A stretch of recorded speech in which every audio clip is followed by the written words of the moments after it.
Isinailalim na po sa state of calamity ang buong probinsya ng Ilocos Norte dahil sa paghagupit ng bagyong Ine. Sa tindi ng pinsalang dulot ng bagyo, hindi pa rin naibabalik ang supply ng kuryente sa lalawigan. May live report si Bam Alegre. Bam. Rhea, dito sa Lawag, Ilocos Norte, mas maaliwalas na ang panahon pero nananatiling naka-red alert ang mga otoridad hanggang Martes. Narito ang ulat.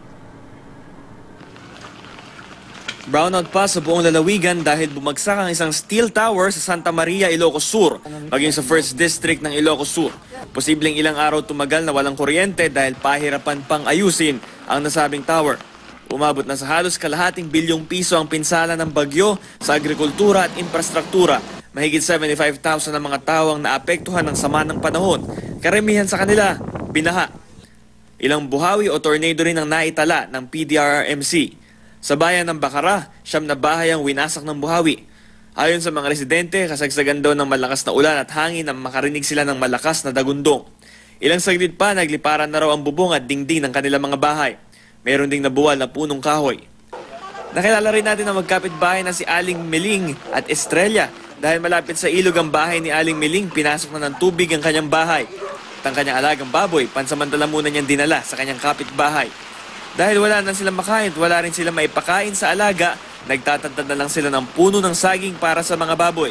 Bukod dito, nahihirapan din sila makatulog sa gabi dahil brownout. Pakinggan natin ang pahayag ng magkapitbahay. Lagi na lang kuryente, yung kandila. Kandila sir. Bibili pa lang kayo? Oo, paggabi talagang hirap na hirap kami, lalo na pag hindi pa kami nakaluto, nakakain, pag ganitong oras na. Mga mag-alas 6 na ata ngayon, ayun sir, ganun kahirap.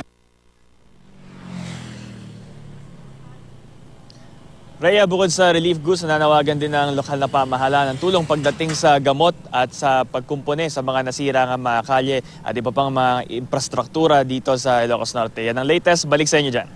Maraming salamat, Bam Alegre.